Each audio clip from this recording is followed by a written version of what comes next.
So the Saab J35XS is one of the most purchased War Thunder premiums, and I promise you a majority of the players don't even fully understand its full potentials, and I'm not going to lie to you guys, this includes myself up until recently.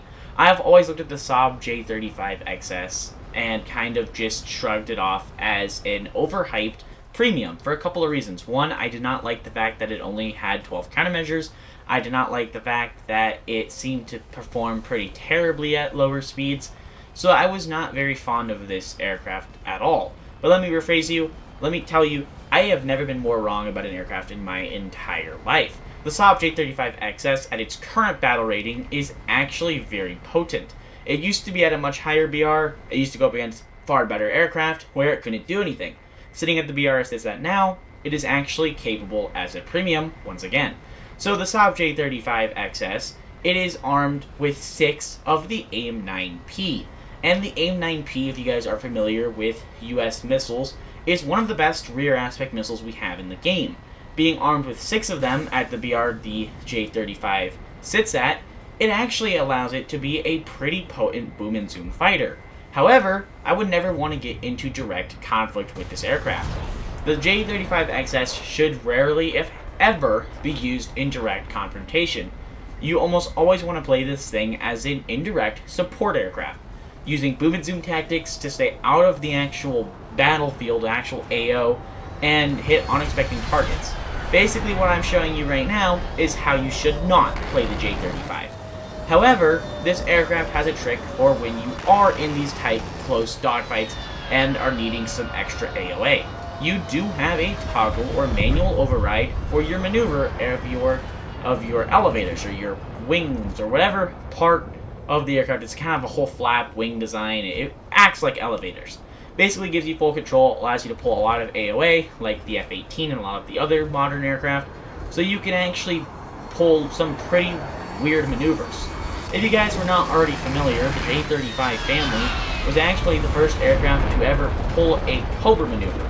It just became really famous when the Russians did it at the air show.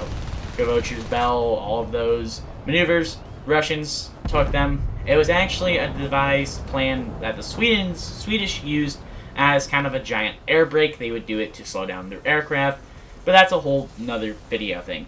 So the J35XS is actually not a Swedish aircraft. The one we have in-game is a Finnish premium.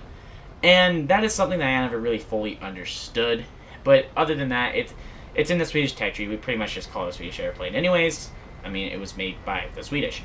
So the J35XS, as we've already talked about, has some pretty capable rear aspect missiles. And I've already kind of discussed to you guys how you want to play this aircraft. You never want to be a direct support fire, aircraft. You never want to be the main guy in the AO, in the area of operations. It just is going to be a bad idea overall.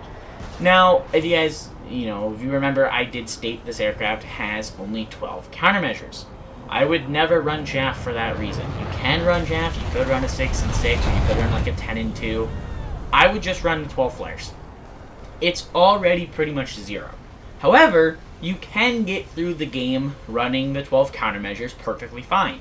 These aren't small diameter countermeasures like what most American and Soviet aircraft have. These are high caliber countermeasures. Basically, they burn a lot brighter, and I believe for a little bit longer.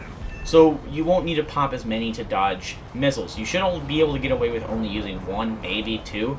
The issue I have with this is that you have to be way more consistently looking around than you would in any other aircraft or way of playing other aircraft. That's a big thing for me. You always have to keep your head on a swivel in this aircraft. You don't have enough countermeasures to be pre-flaring anything. And that is why I say you never want to be in the furballs with this aircraft. You always want to be high altitude if you can. If you get down low, keep your speed high, you bleed away a lot of energy. You want to go for guys that are distracted. You have the 6 AIM-9Ps. They're very spammable. Use them to your advantage. You do also get a radar. For the most part, I pretty much leave this off at all times. All it does is really give away an RWR ping. It doesn't actually really do anything for you because you aren't armed with any radar missiles unless you're trying to make some high-flying MiG-21 or MiG-23 go defensive. I would really just never use it. So your J35XS is also armed with rockets if you want to have additional flares. I personally don't use the rockets because I like the maneuverability you get on this aircraft. Plus, you already struggle with your energy bleed. You struggle with gaining your speed back. Carrying rocket pods is just going to make that worse. Same thing for ground RB. You do have a rocket computer, but realistically, I mean, this thing as a air superiority fighter in a ground RB lineup, I can understand that.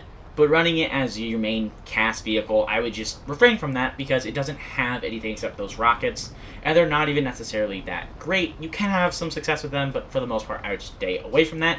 So really, you're stuck with a purebred dogfighter. You get 6 of the really good rear aspect missiles. You get a great flight model, at least for the short period of time that you are going to be dogfighting. Remember, you bleed away all your speed, you lose lift, you become desperate.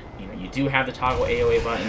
You do have a good gun too, but limited amounts of that ammo, and it's a kind of weird gun.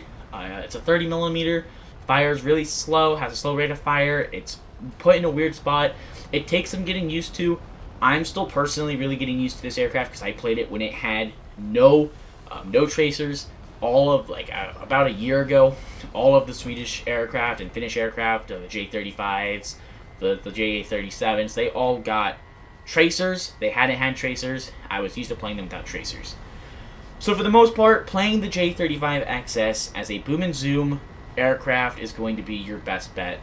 Really, staying out of the fur balls, that's really just the big picture of the plane. As long as you kind of get the idea that you don't want to get slow, you don't want to get caught in fur balls, high altitude for as long as you can, stay out of the the main AOA, the main target area, and actually pick your targets wisely. You have 6 AIM-9Ps, they're great air-to-air missiles.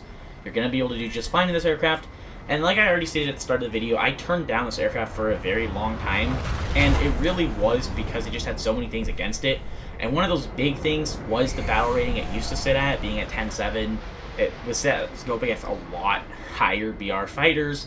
It just wasn't as capable. The BR it sits at right now, it's very fun to play, absolutely worth taking out and playing.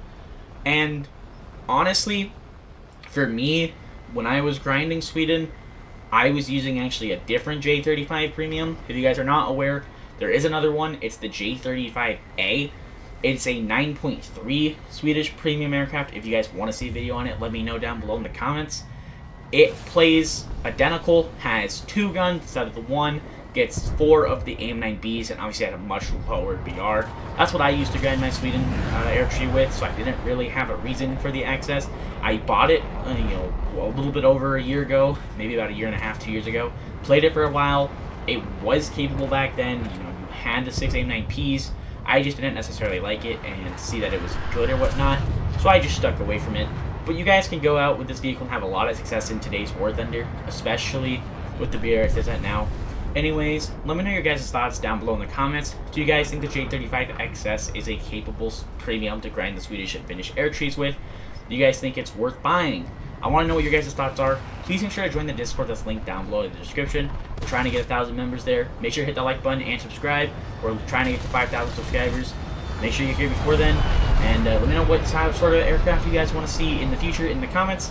Hope you guys have enjoyed this video, and I'll see you guys in the next one.